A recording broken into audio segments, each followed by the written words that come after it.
Brace the rudders! Raise the sails! Raise the sails! Captain, an unidentified ship is approaching. Over. Roger. Wait, is that an enterprise sales solution? Reach sales professionals, not professional sailors. With LinkedIn ads, you can target the right people by industry, job title, and more. Start converting your B2B audience today. Spend $250 on your first campaign and get a free $250 credit for the next one. Get started today at linkedin.com/campaign. Terms and conditions apply. The Jack Welch Management Institute at Strayer University helps you go from, I know the way, to I've arrived with our top 10 ranked online MBA. Gain skills you can learn today and apply tomorrow. Get ready to go from make it happen to made it happen and keep striving. Visit strayer.edu/JackWelchMBA to learn more. Strayer University is certified to operate in Virginia by Chev and has many campuses, including at 2121 15th Street North in Arlington, Virginia. This is Optimal Finance Daily, Why You Should Invest in Real Estate, Part 1, by ESI of esimoney.com. I've been meaning to do a real estate post for some time now. I'm finally getting to it with this one. In my walks around the neighborhood, I've been listening to the ABCs of real estate investing, the secrets of finding hidden profits most investors miss, and I'm really enjoying it. The book is a good, solid primer on real estate investing, and I wish I had read it before I got involved in real estate. Anyway, listening to it has got my real estate juices flowing again, and thus I had to post on the subject. Many of you know my real estate background, but just to be sure everyone's up to speed, here's a quick review. FYI, there are even more details later on in this post. In 2011 or 2012, I can't recall when I first started thinking about real estate as an investment option. I began putting together what would ultimately be my real estate investing objectives. Not too much later, I found a mentor who showed me the ropes and we began buying properties. He was my agent. I purchased places in 2012 and 2013 and ended up with 3 properties, 5 buildings, and 14 total rentable units. In all, these real estate investments have performed quite well. In addition to the monthly income they generate, they have also appreciated nicely.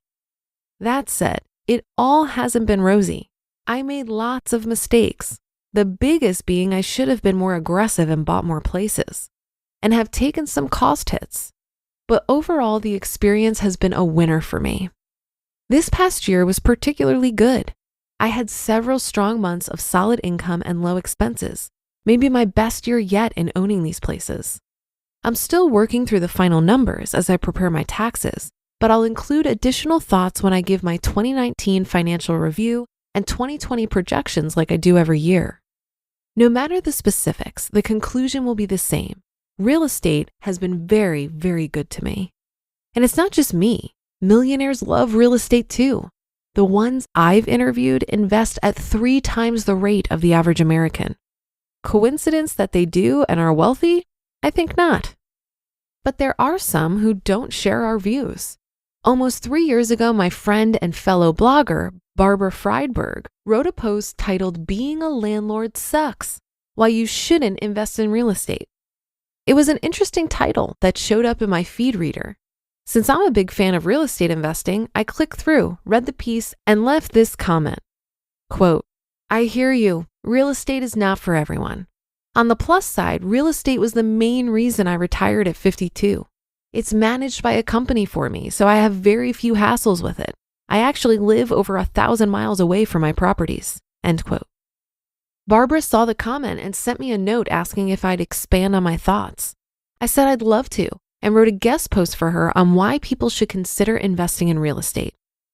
As I said in 12 books that will make you a financial expert in a year, quote, "I think everyone needs to at least know enough about real estate to consider it as an investment option," end quote. I strongly believe this. Maybe real estate investing is for you, and maybe it's not, but you owe yourself at least investigating it honestly, without preconceived notions, to make your own decision. After not buying enough properties, taking so long to get into the game was my biggest real estate investing mistake. But I had objection after objection, all of which either were non-existent or handled relatively easily. I wasted all that time being limited by my own beliefs and fears when I could have been buying a place each year and building up a fortune. The following is the post I wrote for Barbara in an attempt to keep others from making the same mistake I did. It's mostly as it originally ran, but with a few minor updates as noted. The downsides of real estate.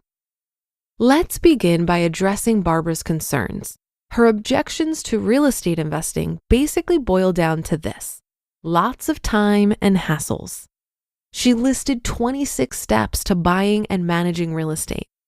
There's also the hassle of bad tenants, 3 a.m. toilet repairs, and all the rest. The end of her post also talked about a better alternative for investing in real estate, which she hasn't posted on yet.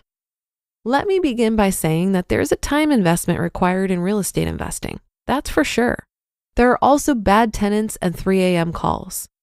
But there are also steps that can be taken to minimize these issues. Given the upside, I think real estate investing is great. I think it's especially great since it allowed me to take early retirement and not spend a penny of my savings. How real estate allowed me to retire at 52. Hear that on tomorrow's episode. You just listened to part 1 of the post titled Why You Should Invest in Real Estate by ESI of esimoney.com. This message is brought to you by Apple Card. Each Apple product, like the iPhone, is thoughtfully designed by skilled designers. The titanium Apple Card is no different. It's laser etched, has no numbers, and earns you daily cash on everything you buy, including 3% back on everything at Apple. Apply for Apple Card on your iPhone in minutes. Subject to credit approval. Apple Card is issued by Goldman Sachs Bank, USA, Salt Lake City branch. Terms and more at applecard.com. So, you're about to make a trade based on a friend's text. But which you do you listen to? Is it, we could buy a house in Tulum? Get optioning those options. We could lose everything. Or, let's do a little research. Get your head in the trade and make the investment decision that's right for you. Learn more at finra.org/trade-smart. There are so many ways that we can invest our money, but I think we need to pick the ways that best align with our unique skills, preferences, and circumstances. This article reminded me of a breakout session that I participated in at a Camp Mustache event a few years ago. 4 of the attendees, including me, opened up our books and showed the group our finances in the form of case studies. We outlined our income, expenses, investment strategies, and overall plan to reach FI. And then the audience was welcome to poke holes in our plan or offer suggestions for improvement. 2 of the other case studies had real estate investing as the crux of their strategy. And despite the fact that their yearly salaries were half of what mine was at the time, they were still projected to reach FI faster than me due to their aggressive investment in real estate. It made me reflect on my own investment strategy and question if I should be investing in real estate like they were. So I grilled them on how they were doing it, how much time they were putting into it, what stressors they were experiencing that they didn't expect, how they were navigating the risks, etc., etc. And I walked away from those conversations perfectly content with my decision not to invest in real estate. Reaching FI faster isn't a good enough reason for me to add the additional stress of an investment style that doesn't align with my unique skills, preferences, and circumstances. Remember, personal finance is personal, and reaching financial freedom is not a race. Well, that should do it for today. Have a happy rest of your day, and I'll see you on the Friday show tomorrow, where we'll finish up this post and where your optimal life awaits.